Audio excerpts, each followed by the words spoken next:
আসসালামু আলাইকুম বন্ধুরা, আমি রাকিব রায়হান। আজকে আপনাদের জন্য অনেক কিউট একটা সুন্দর গল্প নিয়ে হাজির হলাম, যার নাম CJ7। তো যে গল্পে দেখানো হয়েছে একটা গরিব বাচ্চা একটা অদ্ভুত কিন্তু অনেক কিউট এলিয়েনের খোঁজ পেয়ে যায়। অদ্ভুত শক্তি সম্পন্ন এই এলিয়েনের সাথে এই বাচ্চাটার সম্পর্ক কেমন হয়েছিল, আর তাদের মাঝে যে হাস্যকর কাণ্ড কারখানাগুলো ঘটে যায় সেটা নিয়েই এই অসাধারণ মুভিটা তৈরি করা হয়েছে। তো আর বেশি কথা না বাড়িয়ে এই অসাধারণ গল্প শুরু করার আগে ইন্ট্রো চলতে থাকার আপনারা চাইলে ততক্ষণে একটা সাবস্ক্রাইব করে দিতে পারেন। গল্পের শুরুতেই আমরা ভিকি নামের ছোট্ট একটা বাচ্চাকে দেখতে পাই, যে কিনা তার স্বপ্নের একটা প্রাইভেট স্কুলের দিকে ধীর পায়ে এগিয়ে চলছিল। বাচ্চাটার জামা কাপড়, ছেঁড়া জুতো এবং ময়লা মুখ দেখে বোঝা যাচ্ছিল যে সে হয়তো অনেক গরিব ঘরের একটা ছেলে।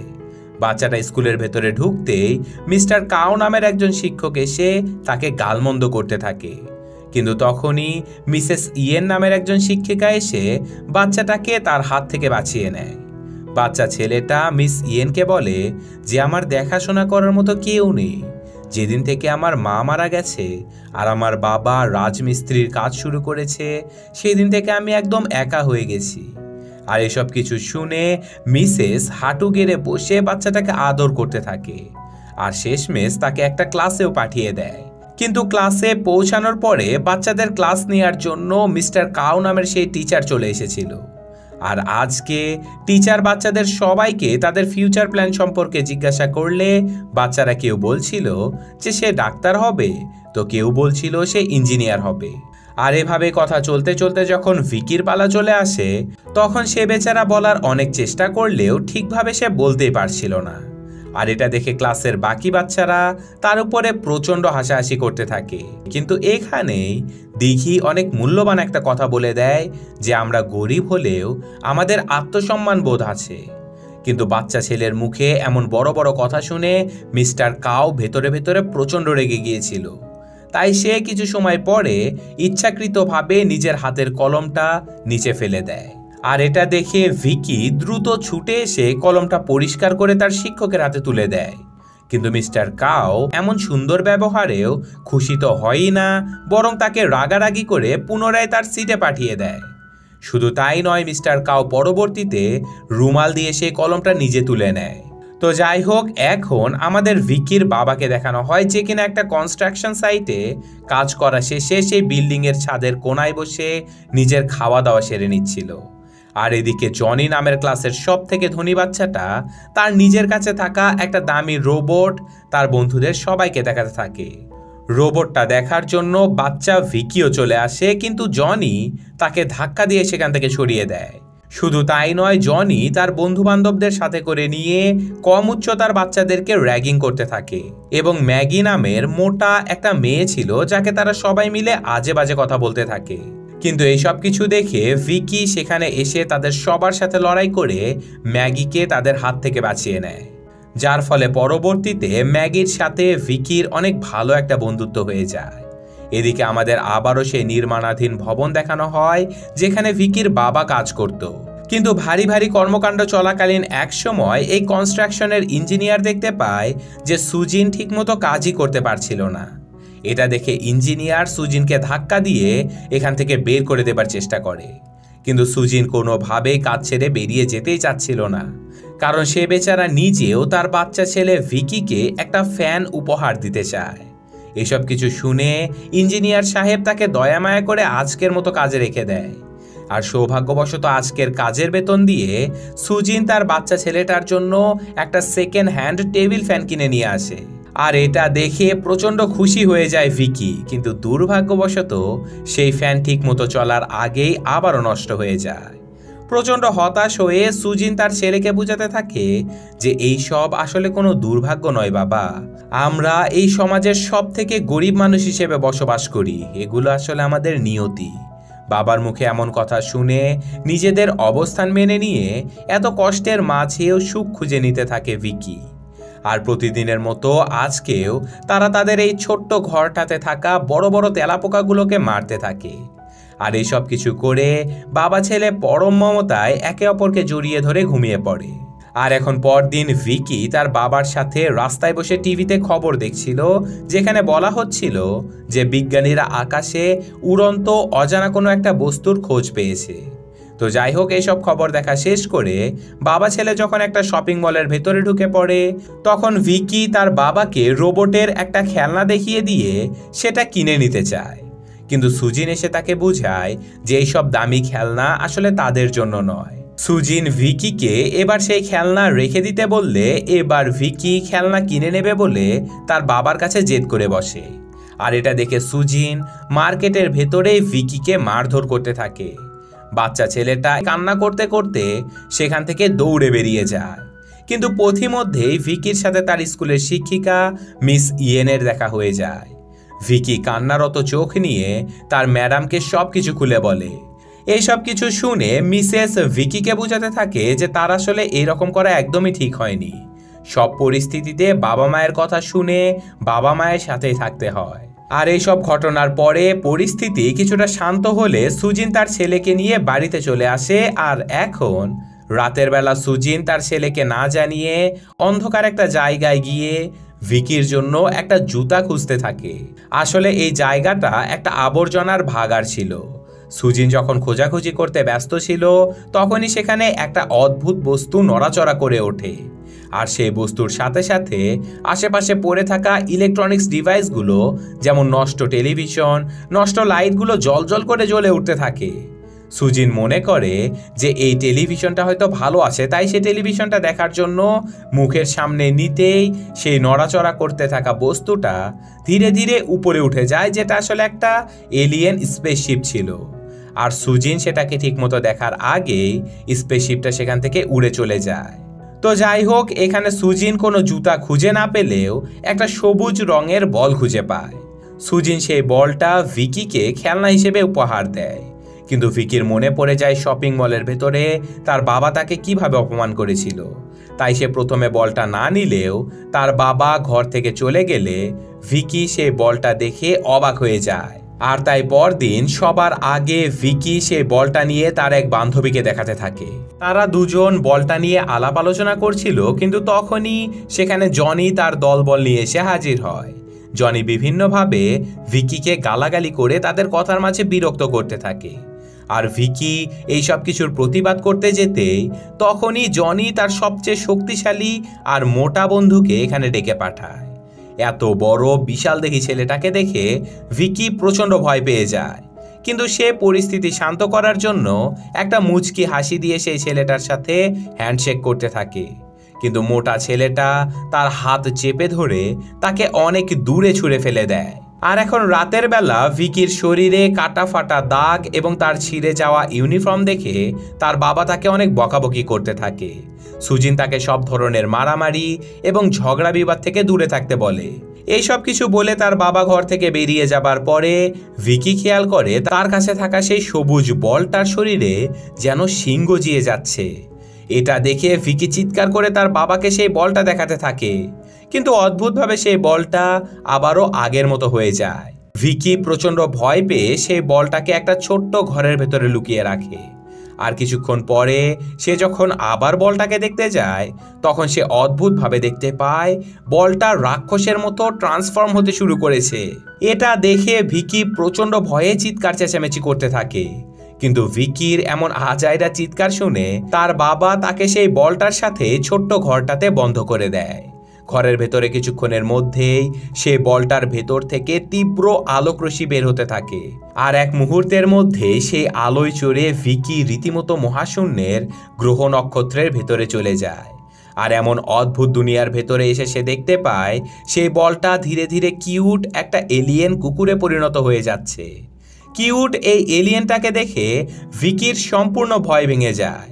আর আজকে সে তার বাবাকে বলে যে সে আর কখনোই চিৎকার চেঁচামেচি করবে না। এটা শুনে সুজিন ভিকিকে সেই ঘর থেকে বেরিয়ে নিজের ঘরে যাবার সুযোগ করে দেয়। ঘরের ভেতরে এসে সেই কিউট এলিয়েনের সাথে ধীরে ধীরে বন্ধুত্ব বাড়াতে থাকে ভিকি। আর সেই এলিয়েনটার নাম দেয় সে CJ7। সিজের সাথে খুব কম সময়ে ভিকির অনেক ভালো বন্ধুত্ব হয়ে যায়। তারা দুজন ঘরের ভেতরে গান বাজিয়ে নাচানাচি করতে শুরু করে দেয়। নাচানাচির এক পর্যায়ে সিজে অদ্ভুতভাবে শূন্য থেকে একটা ফ্রেশ অ্যাপেল তৈরি করে ফেলে।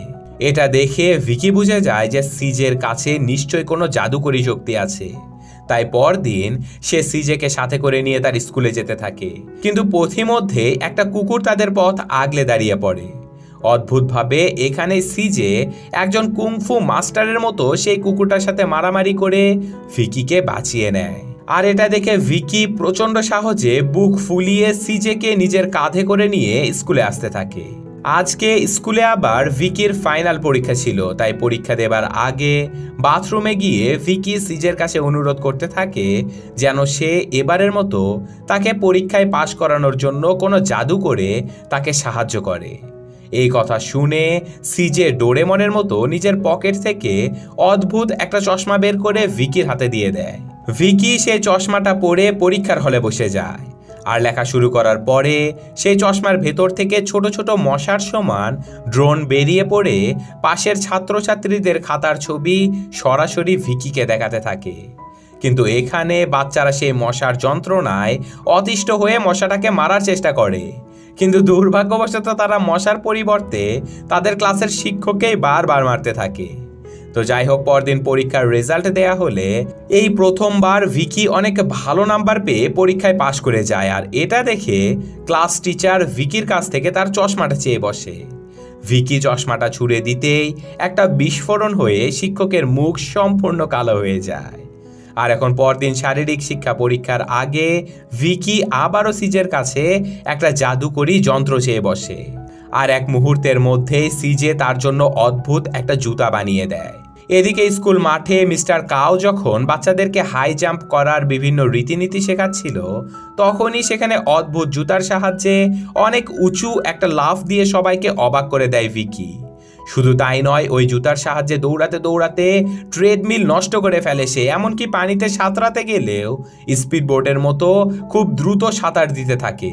শুধু তাই নয়, ক্লাস টিচারের সাথে কুংফু ট্রেনিংয়ের সময় সে নিজে তার ক্লাস টিচারকেও হারিয়ে দেয়। আর এরপর ভিকি তার জুতার সাহায্যে সোজা আকাশের দিকে উড়াল দেয়, যেখানে থেকে সে সিজেকে খুঁজে পেয়েছিল। কিন্তু কিছুক্ষণের মধ্যেই ভিকির ঘুম ভেঙে যায় আর সে বুঝতে পারে যে এই সব কিছু আসলে তার স্বপ্ন ছিল। তবে সৌভাগ্যবশত সে বাস্তবে তার পাশে সদ্য ঘুম থেকে ওঠা সিজেকে দেখতে পায়। তাই এখন স্বপ্নের মতোই অনেক সাহস করে ভিকি নিজের সাথে করে সিজেকে নিয়ে তার স্কুলের দিকে যেতে থাকে। আর স্বপ্নের মতোই যথারীতি তাদের সামনে একটা কুকুর এসে পড়ে। আর সেই কুকুরের হাত থেকে ভিকিকে বাঁচানোর জন্য সিজে মাটিতে নেমে পড়লে এক মুহূর্তের মধ্যেই স্বপ্নের সম্পূর্ণ উল্টো ঘটনা ঘটে যায়, যার কারণে সেই কুকুরটা সিজেকে আচ্ছা মতো কামড়ে সেখান থেকে তাড়িয়ে দেয়। তারা দুজনে সেখান থেকে দৌড়ে কোনো রকমে পালিয়ে চলে আসে, কিন্তু ততক্ষণে তাদের শরীরে বিভিন্ন স্থানে অদ্ভুত রকমের অনেক ক্ষত হয়ে গিয়েছিল। তো যাই হোক, মার খেয়ে হলেও স্কুলে গিয়ে পরীক্ষার আগে স্বপ্নের মতোই বাথরুমে গিয়ে ভিকি সিজের কাছ থেকে পরীক্ষায় পাশ করার জন্য একটা জাদুকরী চশমা চেয়ে বসে। কিন্তু সিজে সেই চশমা বানানোর প্রচেষ্টা করতে গিয়ে দিঘির হাতে সে রীতিমতো পায়খানা করে দেয়।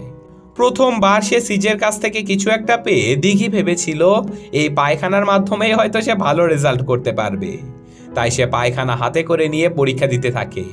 আর ফলস্বরূপ তার বন্ধুরা তাকে আচ্ছা মতো শায়েস্তা করে আর সে এই পরীক্ষায় ফেল করে যায়। প্রচণ্ড রেগে মেগে ভিকি সিজেকে কমোডের পানিতে চুবিয়ে চুবিয়ে শাস্তি দিতে দিতে সেই জাদুকরী জুতো দিতে বলে। কিন্তু এবার জুতোর পরিবর্তে বুলেটের মতো পায়খানা করে ভিকিকে মাখিয়ে দেয় সিজে। আর ফলস্বরূপ ভিকি তার শারীরিক শিক্ষা পরীক্ষাতেও খুব বাজেভাবে ফেল করে। তাই এবার রেগে মেগে বাড়িতে যাবার সময় ভিকি সিজেকে একটা ব্যাগের ভেতরে করে ডাস্টবিনে ফেলে দিয়ে দ্রুত বাড়িতে যেতে থাকে। কিন্তু পথিমধ্যেই ভিকির মনে পড়ে যায় যে সিজে তো আসলে তাকে জাদুকরী জিনিসপত্র দেবে বলে কোনো কথাই দেয়নি। সে নিজেই সিজের উপরে অদ্ভুত সব আশা করেছিল, অর্থাৎ সিজের সাথে এইসব অন্যায় করা তার অনেক বড় ভুল হয়ে গেছে। তাই সে সিজেকে নিতে দ্রুত সেই ডাস্টবিনের কাছে ছুটে চলে যায়। কিন্তু দুর্ভাগ্যবশত একটা ময়লার ট্রাক এসে সেই ডাস্টবিনের সকল ময়লা নিয়ে চলে গিয়েছিল। ভিকি সেই গাড়ির পেছনে অনেকক্ষণ দৌড়াতে থাকে, কিন্তু কোনোভাবে সে সিজেকে ফিরে না পেয়ে বেচারা প্রচণ্ড হতাশ হয়ে কান্না করতে করতে বাড়িতে ফিরে আসে। সে তার বাবার কাছে কাঁদতে কাঁদতে সবকিছু খুলে বলে দেয়, কিন্তু তখনই অদ্ভুতভাবে নিজের বাড়িতেই সে সিজেকে খুঁজে পায়।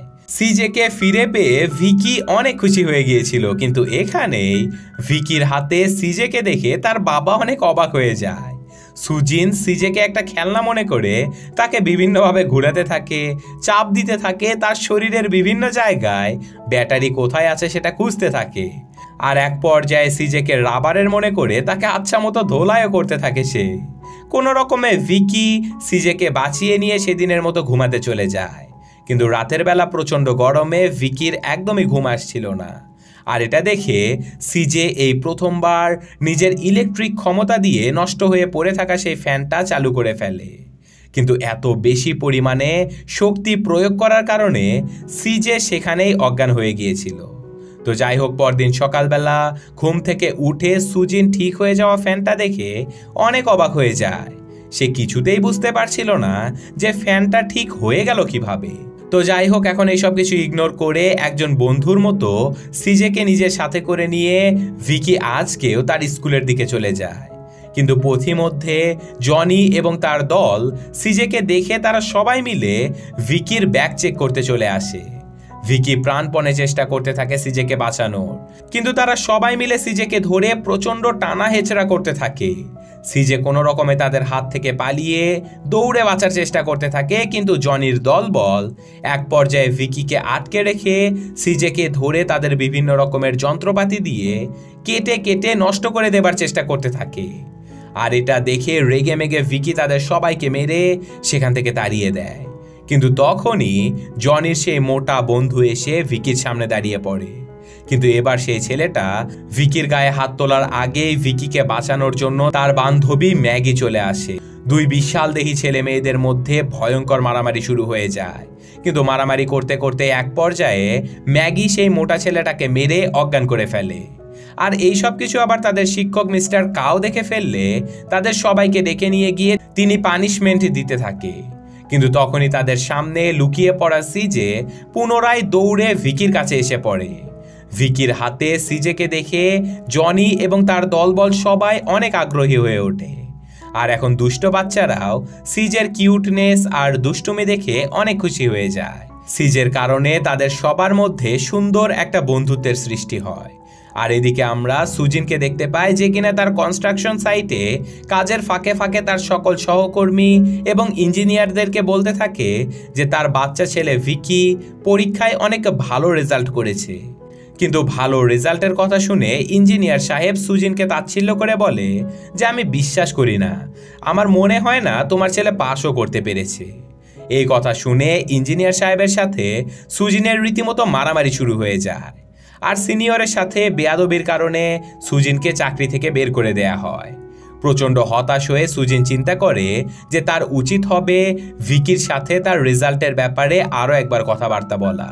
তাই সুজিন যখন ভিকির কাছে গিয়ে তার রেজাল্টের ব্যাপারে জিজ্ঞাসা করে তখন সে জানতে পারে ভিকি আসলে তার রেজাল্টটা নিজ হাতে পরিবর্তন করেছিল, যাতে করে সে তার বাবাকে খুশি করতে পারে। কিন্তু সুজিন এমন মিথ্যে সুখ পেয়ে যেন আরও প্রচণ্ড রেগে গিয়েছিল। সে রেগে মেগে ভিকিকে তার জীবন থেকে সরে যেতে বলে। ভিকিও বেচারা তার বাবার কথায় অনেক কষ্ট পেয়ে সেখান থেকে চলে যায়, কিন্তু সুজিন তার মা মরা এতিম বাচ্চাটাকে কোনোভাবেই একা ছেড়ে দিতে পারছিল না।